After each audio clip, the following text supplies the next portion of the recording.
Once again, welcome back to the social class for class 10 history, second chapter, and it is the nationalisms in India.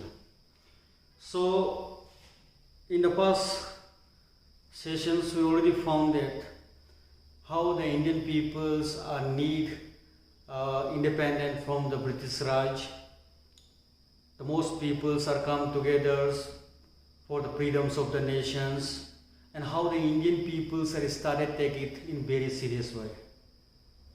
India, we already found that like Khilafat movement, which was launched by the Muhammad Ali and Shaukat Ali, which are known as the Ali brothers, and in the forms of Muslim League.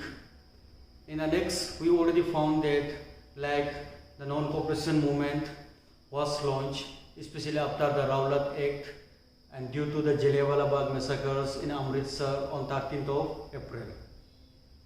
Now it's come to be the Indian peoples to be nationalized, nationalisms, to feeling of national, to feeling of oneness.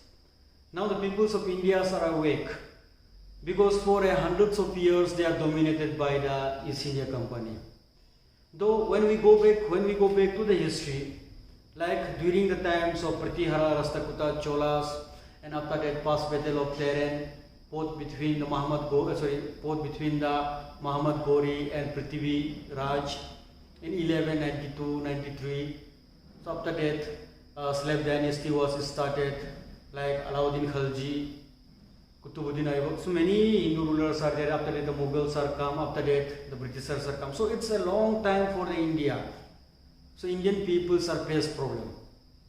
So there we found that the non-cooperation movements was arranged here under the banners of Mahatma Gandhi and All Indian National Congress and the Muslim League, and they are come together and jointly declaring the non-cooperation movement in the Nagpur session in 1920 in December. So as I already explained in the previous class, we already found that Indian National Congress was formed in 1885, Muslim League was formed in 1906. So, but they have a different agenda. So, when we refer to the Nagpur sessions in India, where the All Indian National Congress, they have an annual meeting. So, there they already declared they are taking a resolutions that they have to go for the non-cooperation movement. The non-cooperation movement, which means a very simple word, that they are not cooperating with the East India Company. That means British people, those who come from the outside, that means foreigners. So they are clearly declared that they are not cooperating. And I just believe of the Mahatma Gandhi, especially he wrote the Hind Swaraj in 1909, and there itself he declared that, and he believed that the Indian peoples are dominated by the Britishers because we are cooperating them. If we are not cooperating on them, automatically they will go away. They are come to the India for business purposes. And if we are not cooperate with them, if we are not purchase their goods, so automatically they will go because it will lose of profit for them. It will lose for them. So that's their exactly believe that. So today we'll discuss on that point exactly. That is the why the non-cooperation movement. And after that, the movement in the town, rebellions in the countryside, and Swaraj in the plantations. So, we'll go, the first that is the why non-cooperation movement. So, as Mahatma Gandhi believed that Indian peoples are cooperating with them, we are purchasing their goods, we are working inside the hand of the Britisher. So, that's why they are become master. If once we are not cooperate with them, if once we are not go with them, if once we are not purchase their good, then automatically it will be lost of business for them. And once the business will be lost there, and they will automatically leave and they will go. In a practically life also you may find that exactly. Like suppose one store, one shop are started here. In that particular shop, if no one come to purchase any goods, and simply the owners are opening that shop and all the day, all the month, if they are simply sitting there, so it will be lost for them because they have to pay a rent and their goods are simply lying on the store. So no one purchase from them. So it will lose automatically. Then ultimately the situation that they have to be closed down the shop. That's why you may have heard about the big industry, big companies are there. When their productions are not sold, they automatically close down. And like for example, the good example like the mobile phone like the Nokia. Before it was more, it's very famous and most people like on that. But today, due to the advancement of technology and many new companies are innovated, technologies are there. So that's why people are reposed to go for the another one. So likewise, any cloth or anything there, if the things are not purchased, automatically it will lose some business. And ultimately, the situation will become that they have to be shut down. So same ideas are brought by the Mahatma Gandhi. And he believed that if their goods, if we are not cooperating on them, like during those times the charkhas are started, they start making a khadi cloth, they are not purchasing from the western cloth. So this is very good idea. That means we can produce our own cloth. If we produce our own cloth, if we are not purchasing a British good, then it will be simply lying on the godowns and ultimately it will lose for them, and then they have to leave the India and have to go back. That's the basic idea.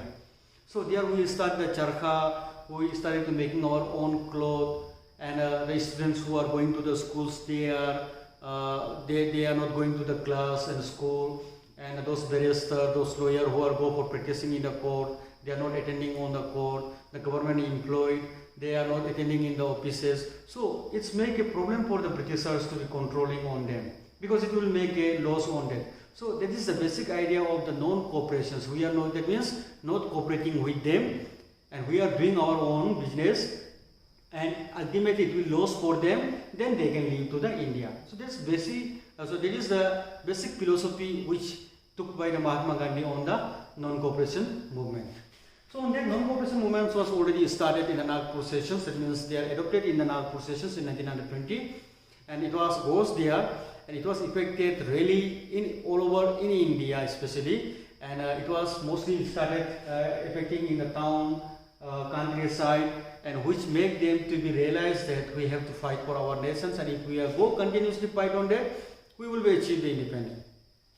So as for the movements in the town, which I already said that, like they are picketing the shop, like they are making their own clothes, they are not purchasing the British good, and people are go to purchase from their own local made goods. So that's make a problem for the Britishers, because as I already said that in the past session, they come to make a business in India, and ultimately they are occupied and they started their supremacy in India. So that's the exact reason that if you are not doing and if you are not cooperating with them anything, they are automatically they will run away and they will go. So in the town area, especially the student, the lawyer, advocate, and those who are working in the government officials, administrative work, judiciary. So many people are boycott on that. So boycott, that means they are not cooperating with them and they are doing as per their likeness. So in class also no students are attending, only teachers are there. So like in government offices also, the clerks are not there, only officers are come to be there. So who will work for them?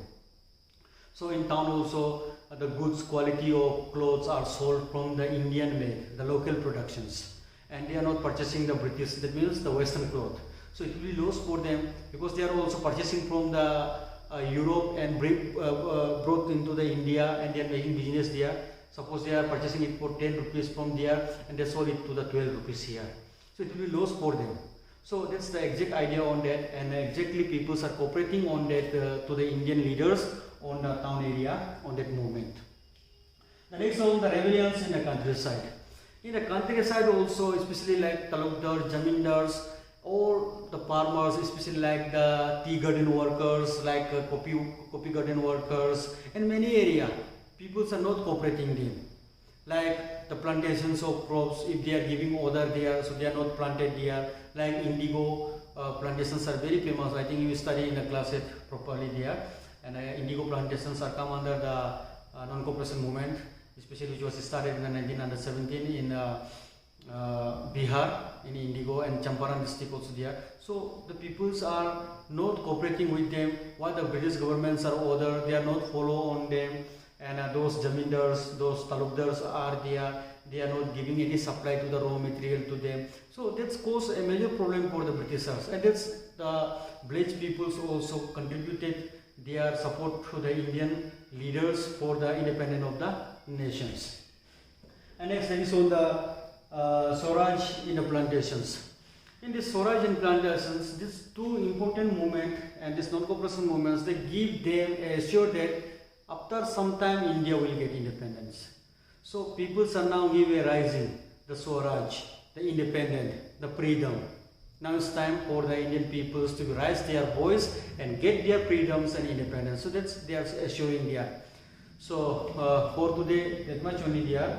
But in the later sections, again we will go back to the civil disobedience movement, which was started in the 1930. Simon Commissions came in 1927, and after the 1930 when the civil disobedience movement was started, their first roundtable conference, second roundtable conference was conducted, third roundtable conference was there, and again in Indian people, Indian leaders there, the demandings for the poor class people, these sections are dividing there now, and after the 1935 provincials. 1937, the provincial demand for the separate electorate for the depressed class peoples, and ultimately the Quit India movements in 1942. And after that, 1947, as we already know that we got independence from the British Raj. So the things will go for the next sessions, and I'll try to cover one by one slowly. Still we have time, I feel that, and once your class will study there, so there we can go more properly on that. So for today, that much only there. So as I already said it in the first session also, if you have any doubt, any problem, then you can ask me, and directly you can call me or you can send a text regarding on any topic which you have doubt and confused. So I try to make it clarify on that. So for today, that much. Thank you.